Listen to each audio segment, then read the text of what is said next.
Bienvenidos una semana más a nuestro noticiero semanal de Radio Internacional de Noticias. La policía egipcia interviene para impedir que argumentaran en Nueva York ante la comisión. Como noticias nacionales presentamos Medio centenar de asociaciones pro vida han convocado a facilitar datos precisos al respecto a la... Terminaremos con noticias de la Santa Sede. El Vaticano recoge firmas para defender a no nacidos. De la Conferencia Episcopal Italiana. Bienvenidos una semana más a nuestro noticiario semanal de Radio HM. Hoy les saludamos Marian Samino y María Fra. Dave y Jane Dalton han tenido 5 hijos naturales. Precisamente uno de ellos es síndrome de Down, pero además han adoptado otros 9, todos ellos con trisomía 21. Este matrimonio de Estados Unidos se conocía desde que eran niños, se enamoraron y se casaron. En 1984 nació Tommy y tenía síndrome de Down. Ellos cuentan que en un primer momento solo pedían a Dios corregir y curar la discapacidad de Tommy. No aceptaban que su hijo hubiera nacido así. Pero 6 semanas después, Tommy sufrió un paro cardíaco y tuvimos que reanimarlo varias veces camino al hospital, recuerda Dave, que tras ese momento comenzaron a valorar y a amar a su hijo tal y como era. Cuando luchas por la vida de tu hijo te das cuenta de que su vida es preciosa, afirmó. Un año después, su hijo Brian cayó enfermo y murió. La familia Dalton quedó devastada con este acontecimiento. Poco después, Jane comenzó a tener sueños en los que veía a niños con síndrome de Down que necesitaban un hogar. En ese momento supieron que tenían que hacer algo al respecto y se comprometieron a que su casa fuera el hogar para los niños síndrome de Down que habían sido abandonados por sus padres. De este modo, Dave llamó a una agencia de adopción y adoptaron a 3 niños más. Sin embargo, uno que también tenía grandes problemas falleció cuando solo tenía 2 años de edad. De nuevo, esta familia se enfrentaba a la muerte de un hijo. Este sufrimiento les llevó a decidir no adoptar más niños, pero entonces se enteraron de la existencia de Lani, que además de tener trisomía 21 era autista. No se lo pensaron y decidieron que fuera una más. De casualidad, el marido contactó con un orfanato de Ucrania. Una vez que llegaron al país, vieron que en las listas de niños adoptables no había ninguno con síndrome de Down. Ellos preguntaron dónde estaban esos niños y en el orfanato les contestaron que quién querría a esos niños. Esta respuesta les afianzó aún más en su decisión de seguir adelante y finalmente lograron que fueran aceptados para adoptar niños con síndrome de Down en Ucrania. Estos pequeños estaban internos en centros llamados de nivel 4, donde estaban los niños que consideraban defectuosos. Nos quedamos horrorizados, cuenta Jane, en cuyo viaje adoptaron a 2 más. Lo que habían visto en Ucrania les hizo concienciarse que había que ayudar mucho más a estos inocentes y poder cambiar sus condiciones de vida. Dave se convirtió en el director de misiones de la organización Father's Heart, dedicada a ayudar a huérfanos y niños sin hogar por todo el mundo. Comenzaremos con las noticias de interés internacional. Colombia.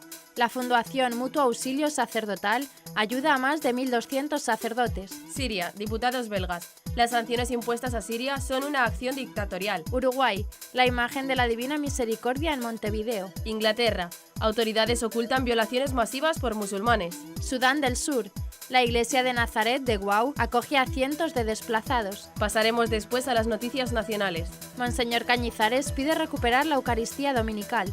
Centro Jurídico pide una ley que requiera pasar por terapia antes del divorcio. Conoce más sobre la perpetua virginidad de María. Celebrarán vigilia en el día de San Valentín por matrimonios en dificultades. Primera beata gitana de la historia será elevada a los altares. Y por último comentaremos algunas de las noticias más destacadas de la Santa Sede. Estamos llamados a hacer resplandecer en el mundo la luz de la fe. La Cuaresma es una fuerte llamada a la conversión. Francisco. Tenemos ADN de hijos a imagen del Padre. Samurái beatificado en Japón es ejemplo de fortaleza en la fe y la caridad. La esperanza cristiana no puede prescindir de la caridad concreta y genuina. La Conferencia Episcopal de Colombia, a través de su sitio web, está dando a conocer la labor de la Fundación Mutuo Auxilio Sacerdotal Colombiano, que desde el año 1979 beneficia a los sacerdotes ancianos e inválidos del país. Con la publicación de sus estatutos y el reglamento interno, la Fundación quiere divulgar y hacer conocer en esta nueva edición la importancia de esta institución, que en la actualidad beneficia a más de 1.200 sacerdotes ancianos e inválidos de las diferentes jurisdicciones del país que han servido celosamente en el ministerio sacerdotal, señaló Monseñor Iván Antonio Marín, arzobispo de Popayán y presidente del Consejo Superior de la Fundación, al introducir los estatutos de la misma. La creación de la Fundación Mutuo Auxilio Sacerdotal Colombiano expresa de forma institucional y concreta la fraternidad que une a todos los ministros del Señor consagrados para el servicio sacerdotal en la Iglesia Católica que peregrina en Colombia, señaló Monseñor Marín. La labor de la fundación ha sido posible en gran medida gracias al apoyo de los mismos sacerdotes, puesto que actualmente son más de 6.700 los presbíteros que se han inscrito en la institución, quienes mensualmente contribuyen con sus aportes. Una delegación parlamentaria belga encabezada por el diputado Philippe de Winter llegó a la capital siria para examinar de cerca la realidad del país. Entre otras actividades, los políticos centroeuropeos visitaron el centro de acogida temporal de la localidad de Hirile, en Damasco. En declaraciones a la prensa, De Winter tachó de una acción dictatorial y una violencia cruel las sanciones económicas impuestas por Occidente a Siria. Por ese motivo pidió la retirada de estas medidas que calificó de estúpidas, que han afectado a la vida de los sirios y les han privado de los alimentos y medicamentos básicos. Con el fin de que centenares de miles de refugiados sirios puedan regresar a su país y contribuir a reconstruirlo, el representante belga se comprometió a trabajar con los parlamentarios europeos para revocar estas medidas unilaterales. De Winter también ensalzó el proceso de reconciliación nacional impulsado por el gobierno sirio, destacando que el mismo demuestra la cordura y fuerza de este Estado. Por su parte, el alcalde de Hirile, Abdul Rahim Al-Khatib, exigió a los países occidentales que levanten el injusto bloqueo aplicado al pueblo sirio, mientras que algunos desplazados en el centro de acogida temporal de esta localidad expresaron su satisfacción por los servicios prestados a los mismos por el gobierno. A finales de febrero de 2017, una imagen de 6 metros de la Divina Misericordia dará la bienvenida a todas las personas que ingresen a la ciudad de Artigas, ubicada a unos 600 kilómetros de Montevideo en Uruguay, fronteriza con Brasil. La bella imagen se colocará en un lugar específico para evitar que se origine un debate por su instalación. Fernando Rabiza comentó que es una demostración de que el Señor quiere que su devoción sea difundida en el país. En enero de 2016, un matrimonio misionero le propuso a Arbiza colocar una imagen en la ciudad de Artigas como la que se encuentra en Salto. Si bien Arbiza no se comprometió a ayudar, una inquietud surgió en su corazón. 9 meses después contactó con el matrimonio y con la parroquia de San Eugenio del Cuareim. El padre Miguel Olivares lo apoyó armando un equipo de trabajo compuesto por 8 feligreses, que debían preocuparse de buscar el financiamiento, contratar el artista y buscar el lugar de instalación. Cumplidos los primeros propósitos, la confección de la imagen de 6 metros de alto por 1,5 de ancho, y que tiene la leyenda «Jesús, en ti confío», comenzó en enero y fue hecha por el artista plástico Walter Blanco. El equipo ejecutor espera que sea instalada y luego inaugurada a finales de febrero de 2017. Las autoridades de la localidad inglesa de Rotherham taparon el caso hasta el punto de tratar de prohibir las manifestaciones de los indignados ciudadanos. Según la Fiscalía, los menores abusados podrían llegar hasta los 1.400, fundamentalmente niñas, y fueron atacados entre 1997 y 2013.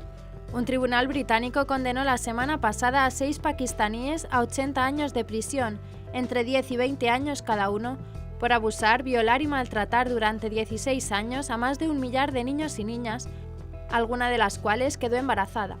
A este respecto es muy esclarecedor el informe Jay, elaborado por una profesora llamada Alexis Jay, que deja en una situación muy comprometida tanto a la policía, el ayuntamiento como a los servicios sociales. El informe señaló que ninguna de las instituciones públicas estuvo a la altura de las circunstancias durante los años en que los 6 miembros del clan Hussein perpetraron las violaciones masivas y abusos de todo tipo. Todos hicieron como si no pasara nada.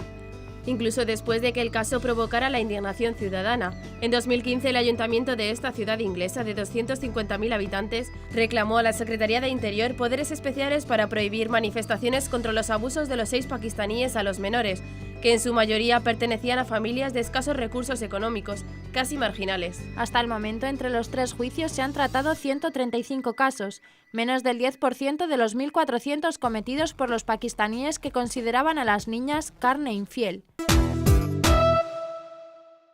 La iglesia de Nazaret de Wau, en Sudán del Sur, ha acogido a cientos de desplazados que se encontraban en una difícil situación por la falta de alimento y refugio. Así lo ha declarado Natalina Andrea Mambo, directora de la Comisión de Justicia y Paz de la Diócesis de Wau. Los desplazados se han visto obligados a huir de los enfrentamientos entre los agricultores y los pastores en el condado de Jur River. Estas personas viven a la intemperie en la zona de la parroquia católica y sufren de escasez de alimentos y de protección contra el mal tiempo. A pesar de que han recibido asistencia de las organizaciones humanitarias locales, muchos de ellos todavía viven a la intemperie sin protección, comentó Andrea Mambo. y agregó que en estos días de bajas temperaturas en Wau, los desplazados están recibiendo alguna ayuda para los niños. Aún así, la mayoría no tienen plásticos para hacer tiendas de campaña, y los que están dentro de la iglesia episcopal tampoco han recibido nada. Wau está ubicada a 650 kilómetros al noroeste de Juba, capital de Sudán del Sur. La guerra civil entre el presidente Salva Kiir y el expresidente Riek Machar ha acentuado los conflictos de base étnica tribal y los que ya existían entre los agricultores y ganaderos. Por otra parte está Yei, que es otra zona del país que ha sido muy afectada por la inseguridad. Su obispo, Monseñor Ercolán Olodu Tombe, ha afirmado que la parroquia del Sagrado Corazón de Lomin podría tener que cerrar como otras 6 parroquias si la inseguridad en la zona persiste. El cardenal arzobispo de Valencia, Antonio Cañizares, aseguró el 6 de febrero que recuperar la Eucaristía dominical permitiría dar un paso de gigante en la renovación de nuestra Iglesia diocesana, de sus comunidades, de su capacidad de presencia en el mundo y de su obra evangelizadora. Durante la presentación de la nueva edición del Misal Romano, celebrada este lunes en la Facultad de Teología de Valencia San Vicente Ferrer, el cardenal precisó que la Eucaristía es el corazón de la Iglesia local, está en el centro de la vida cristiana, de cada una de las comunidades, y es la fuente y la cumbre de toda obra evangelizadora. Necesitamos fortalecer el domingo, afirmó el cardenal, y que los sacerdotes mejoremos nuestras celebraciones dominicales, y en este sentido, una fuente privilegiada desde la que partir para ello es esta nueva edición del Misal. Monseñor Cañizares explicó que según cómo vivamos la Eucaristía, de cómo la celebremos y de cómo participemos, depende hoy mucho que haya comunidades cristianas capaces de evangelizar. Según el Instituto Nacional de Estadística, durante el año 2015 se produjeron un total de 101.214 casos de separación y divorcio, es decir, más de 277 separaciones o divorcios diarios. El 52,5% de los matrimonios divorciados o separados tenían hijos menores de edad. Hace más de 35 años que se aprobó en España la ley del divorcio, y en estos años miles de españoles han podido constatar que el divorcio no es la solución. Sin embargo, nuestros representantes políticos no han tomado ninguna medida activa para defender la familia, minimizando el número de divorcios, ni para evitar los graves perjuicios psicológicos, sociales y familiares que la separación de los progenitores produce en los menores. El Centro Jurídico Tomás Moro considera que una ley de terapia familiar no es la solución definitiva, pero es el inicio de un obligado camino tendente a mejorar la salud de las familias españolas y conseguir familias socialmente sostenibles. Desde el Centro Jurídico Tomás Moro creen que desde hace 35 años en España no se hace nada para evitar los divorcios, por lo que nuestra campaña pretende que la sociedad española se haga una pregunta: ¿el divorcio es la solución? Para fomentar el debate sobre el divorcio, el Centro Jurídico Tomás Moro ha lanzado su campaña El divorcio no es la solución. La campaña consta de 2 acciones. En primer lugar, firmar y difundir una petición al ministro de Justicia para que se apruebe una ley de terapia familiar obligatoria. Después, difundir un vídeo de 50 segundos llamado El divorcio no es la solución. Uno de los trabajos más cuidados por la Fundación Eucamami HM Televisión fue la preparación de Dogmas Marianos, una serie de 4 programas sobre cada uno de los dogmas definidos por la Iglesia Católica en relación con la Santísima Virgen María, la maternidad divina, la perpetua virginidad, la Inmaculada Concepción y la Asunción. De los 4, solo se podía visualizar hasta ahora en la web de Eucamami los vídeos de la maternidad divina y la Asunción de María, siendo este último vídeo, por cierto, el vídeo más popular en el canal de YouTube de HM Televisión. Ha llegado el momento de hacer público a través de Internet un tercer programa de la serie, La Perpetua Virginidad, grabado parcialmente en Toledo, ciudad desde la que el gran defensor de la virginidad de María, el santo obispo Ildefonso, trabajó con tanto empeño por defender la virginidad de María. El documental La Perpetua Virginidad hace un recorrido por la historia de la Iglesia con el fin de comprender mejor las enseñanzas de la teología sobre la virginidad de María. 4 expertos en el tema nos iluminarán a lo largo del programa. El dogma de la virginidad de María no es una cuestión marginal o secundaria en nuestra fe. San Juan Pablo II señalaba que la concepción virginal de Jesús es un signo de que Jesús es verdaderamente Hijo de Dios por naturaleza, de ahí que no tenga un padre humano, al mismo tiempo que es verdadero hombre nacido de mujer. La virginidad de María es el sello con el que el Padre proclama que Jesús es Dios. Este es mi Hijo amado, en quien me complazco. En tiempos de tanta confusión en los que la nueva era ha reunido y resucitado todas las herejías acerca de quién es Jesucristo, profundizar en el conocimiento de la virginidad de María puede convertirse en una brújula que nos indique el camino correcto para no entregar nuestro corazón, nuestra confianza y nuestra vida a nadie más sino al verdadero y único Dios. Como ya es tradicional, cada 14 de febrero el Obispado de Alcalá de Henares organiza una vigilia de San Valentín, con el fin de aprender a amar y orar por la vida. En esta ocasión se celebrará en el sábado más cercano al día de San Valentín, es decir, el 18 de febrero a las 9 de la tarde en la catedral local. Se trata de un momento de oración que se realiza desde el año 2013 en la diócesis madrileña y que comenzó por iniciativa del obispo de Alcalá de Henares, Monseñor Juan Antonio Rechplá. De esta manera se celebra la fiesta de San Valentín orando por los novios, los prometidos y los matrimonios, y también en particular por los matrimonios con dificultades, separados o divorciados que quieran pedir a Dios la sanación de sus matrimonios y familias. En la convocatoria se precisa que también están invitados los solteros, viudos o consagrados desposados con Cristo, y apuntan que en la celebración se pedirá por toda vida humana desde la concepción hasta la muerte natural, y el obispo bendecirá a todas las madres embarazadas. El cardenal Angelo Amato, prefecto de la Congregación para las Causas de los Santos, presidirá en Almería la ceremonia de beatificación de 115 mártires de la persecución religiosa del siglo XX en España, entre quienes se encuentran Emilia Fernández, la primera beata gitana de la historia. La lista de mártires se compone de 95 sacerdotes, 20 laicos y 2 mujeres, cuyo reconocimiento de martirio fue realizado por el Papa Francisco el 14 de junio de 2016. La fecha de la beatificación, el próximo 25 de marzo, fue dada a conocer por el Obispado de Almería. Un mártir es aquel al que se le arrebata la vida por la fe. Los mártires de Almería forman parte de los mártires del siglo XX en España. No estuvieron implicados en política, no empuñaron armas, no eran de ningún bando, explicó Monseñor González Montes. Las guerras tienen caídos, las represiones políticas tienen víctimas, las persecuciones religiosas tienen mártires. La nueva beata Emilia Fernández Rodríguez nació en las cuevas de Tíjola, lugar donde vivía la comunidad gitana local. En 1938 fue apresada por encubrir a su esposo, quien evadía el servicio militar. En prisión conoció a un grupo de mujeres católicas de quienes aprendió la fe y el rezo del Santo Rosario. Cuando la directora de la cárcel descubrió que Fernández rezaba el Santo Rosario, la presionó para que revelara la identidad de su catequista y la envió a una celda de aislamiento por su negativa. A pesar de estar en avanzado estado de embarazo, no obtuvo que el gobernador civil le indultara la pena y tuvo que dar a luz en prisión, bautizando a su hija ese mismo día. A causa de una grave complicación fue llevada al hospital, pero a los pocos días fue devuelta a prisión sin explicación alguna y sin que el gobernador accediera a una nueva petición. Falleció en prisión el 25 de enero de 1939 y fue enterrada en una fosa común.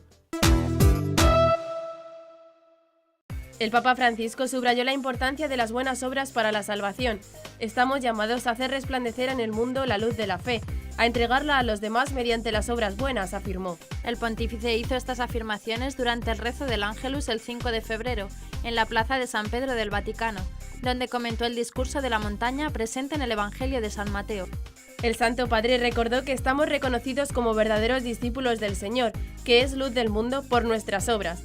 Esa luz debemos donarla con nuestras obras buenas, exhortó.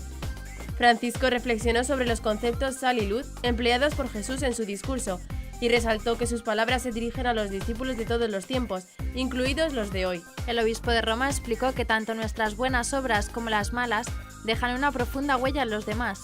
Es principalmente nuestro comportamiento el que en el bien y en el mal deja un signo en los demás.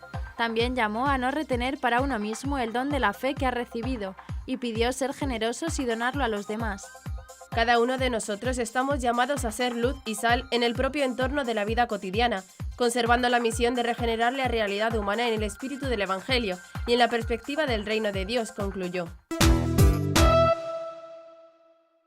La Cuaresma es una época propicia para la conversión, para renovarse por medio de los sacramentos, para reconocerse pecador, buscar el perdón de Dios y comenzar de nuevo el camino hacia la Pascua, la victoria de Cristo sobre la muerte. Así lo señala el Papa Francisco en su mensaje con motivo de la Cuaresma de 2017, que con el título de La palabra es un don, el otro es un don, se ha hecho público el 7 de febrero. Francisco explicó que mediante el ayuno, la oración y la limosna, la Cuaresma es el tiempo más adecuado para intensificar la vida del Espíritu. En este tiempo recibimos siempre una fuerte llamada a la conversión. El cristiano está llamado a volver a Dios de todo corazón, a no contentarse con una vida mediocre, sino a crecer en la amistad con el Señor, afirma el Santo Padre. El mensaje del Papa se articula en torno a la parábola del hombre rico y el pobre Lázaro. A partir de esa parábola, el pontífice establece 3 puntos temáticos. El otro es un don, el pecado nos ciega y la palabra es un don. Los 3 grandes dones que Dios dio al hombre en el acto de la creación son ser hecho a imagen de Él, Señor de la tierra, y el amor. Sobre estos temas el Papa Francisco centró su homilía del 7 de febrero en la capilla de la Casa de Santa Marta. Ante todo nos ha dado el ADN, es decir, nos ha hecho hijos, nos ha creado a su imagen y semejanza, como Él.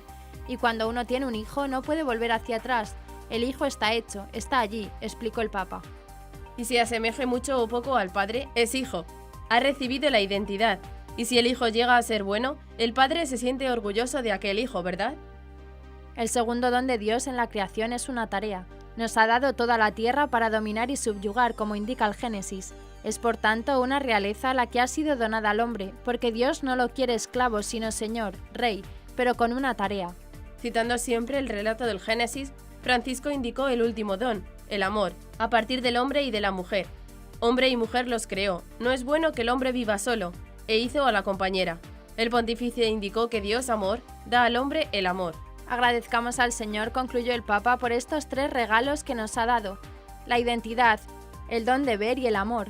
Y pidamos la gracia de custodiar esta identidad de hijos, de trabajar sobre el don que nos ha dado y llevar adelante con nuestro trabajo este don, y la gracia de aprender cada día a amar más.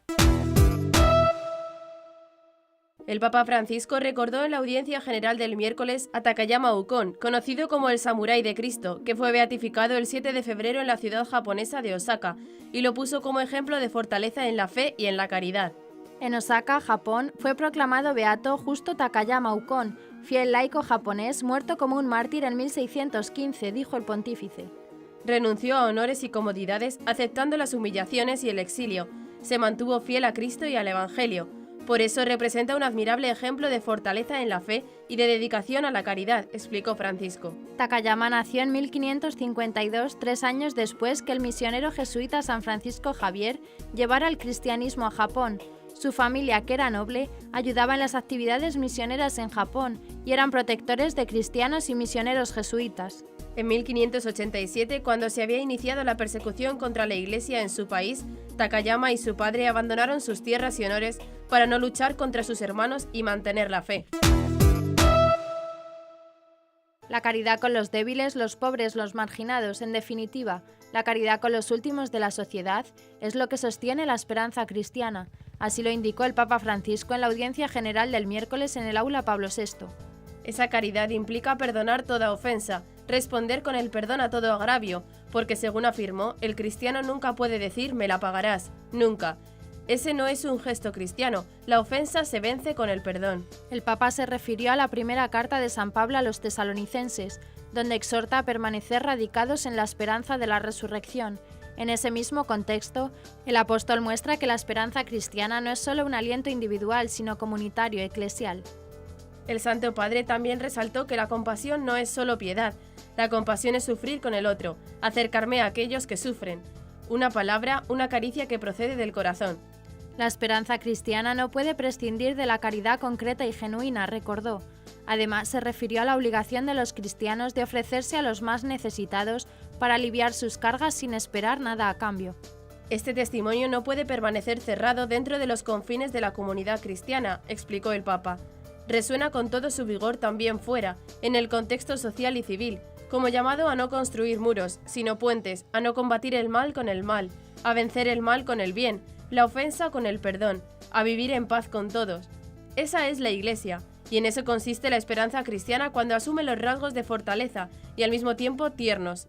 Y hasta aquí nuestro informativo semanal. Esperamos que haya sido de su agrado. Recuerden que pueden seguir escuchándonos siguiendo el resto de nuestra programación en directo a través de la web www.radiohm.net. En ella podrán encontrar también distintos podcasts con los informativos anteriores y otros audios que también pueden ser de su interés. Seguiremos estos días informando de las noticias de la Iglesia y del mundo a través de nuestros breves espacios informativos que les ofrecemos todos los días cada media hora aquí en Radio HM 88.9 FM y HM Televisión. Ayer, hoy y siempre la verdad. Gracias por habernos acompañado. Les han informado María Fra y Marian Samino. Hasta la próxima semana.